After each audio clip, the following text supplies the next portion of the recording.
So put yourselves in the shoes of someone getting into the sport in 2021, July 2021. It's a very different place to probably where most of you and I got into it. There's a bike, a saddle, a tyre, handlebar, for literally every situation. You could potentially argue that there's never been a better time to get into cycling. Sorry, Malcolm. But look, just as Malcolm found out, with opportunity, with all this choice, comes confusion and mistrust. But don't worry, that is why I am here. I am here because I've got some opinions, guys. I've got some opinions and I want to share them with you on the question of should you buy a road bike or a gravel bike as your first bike. All right, let's get into it.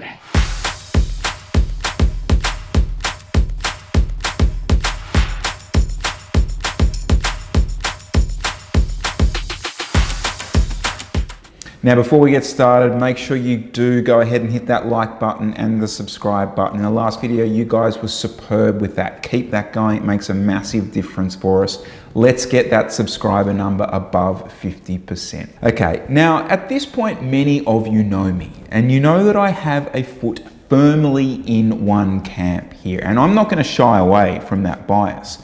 But you've also seen me in recent months kind of dip my toe a little bit into the gravel scene. Been riding in a t-shirt for about 2 weeks now, so it pretty much makes you a mere YouTube expert, right?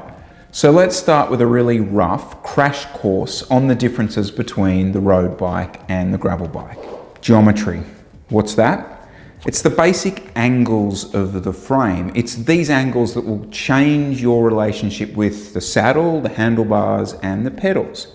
As a general rule, your road bike's going to be more aggressive, and your gravel bike will be more comfortable. Now, the only thing you need to know as a first-time buyer is this is the only thing you cannot change. And this is a really important point because at this point in a lot of these videos, they'll go into the specification differences between the tires, the brakes, the wheel size, the handlebars, but I don't think that's relevant to you.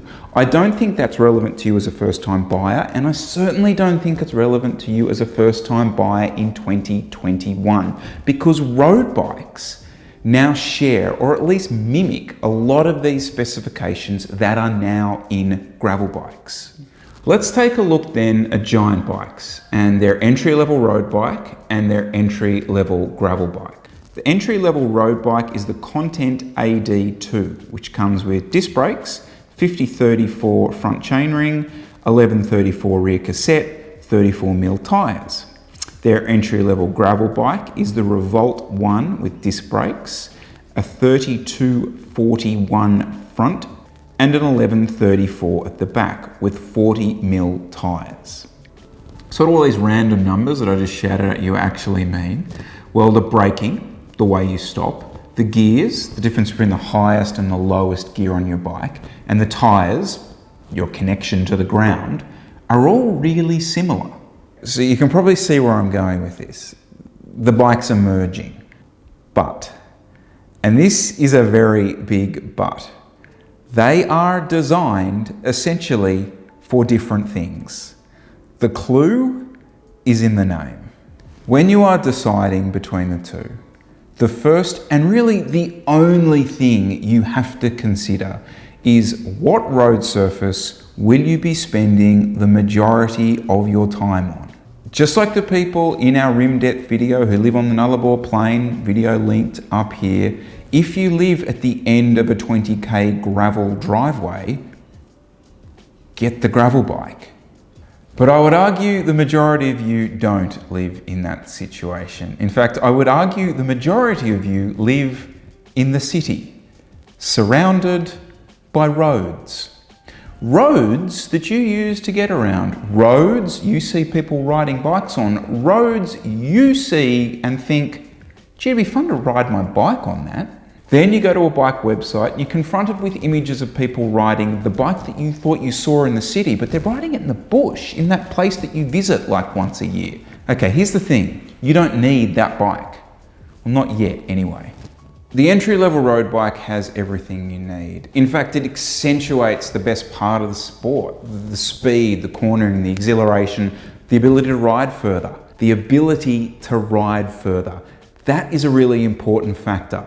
Because you can ride faster, you can ride further. And for those of us that live in the city, that really matters, because the best parts of your bike ride might be, let's say, 20 Ks away. Well, I can tell you, on a road bike, it's much easier to get that 20 Ks done than on a gravel bike. So you're able to enjoy that section of the bike ride more. In fact, you're less likely to do something like drive to that point because you've got the road bike, which will get you there quicker. So buy the road bike. Unless, there's always an unless, right? Unless this bike is primarily for commuting. If this bike is a 5 days a week commuter bike, things like speed, agility, exhilaration are outweighed by comfort and reliability. And they're things that you will get from a gravel bike. So you do have to consider the gravel option if this is primarily for a commuter. Okay, so there's something else you need to know.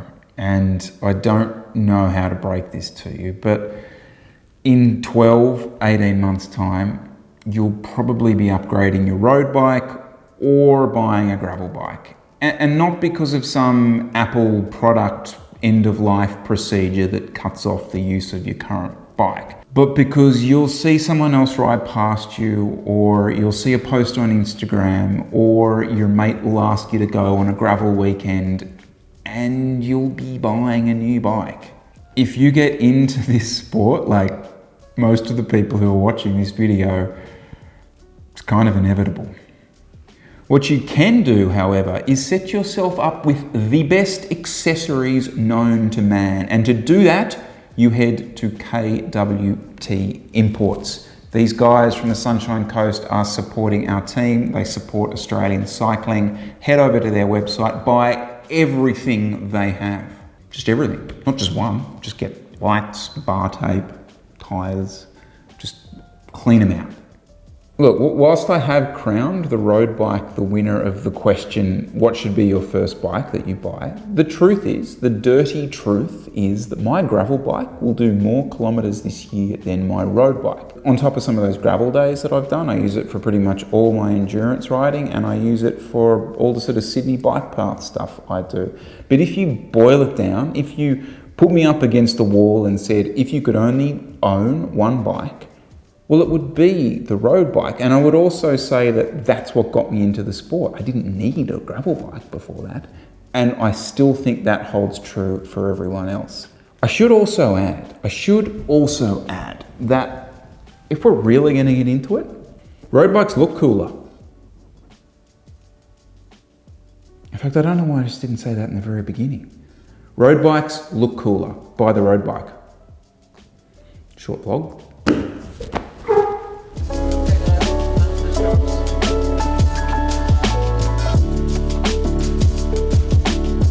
Hope you enjoyed that, guys. Yeah, look, for those of you who don't know, I live in Sydney. Sydney is currently in a lockdown with really no end in sight. Schools are closed, so homeschooling, all that kind of stuff. And I'm probably, my goal is with the channel over this period is to really not go too much into that, because, well, I want the channel to be the kind of creative outlet, so I hope you're okay with that, and it'll kind of stay with that. Speaking of creative outlet, so all the shots that you saw me on the bike, what I'm talking to you right now, is the Insta360 Go Mark II. I don't know whether it warrants a full review on the channel. Let me know if you think it does. But I want to say two things about it. The first is the form factor is just ridiculous. Like, it's so small, it's outrageous. But it is let down a little bit by its mounting options. The actual fob itself is just tiny, it's like a little thumb. But then you really do have to mount it somewhere on your bike or on your person.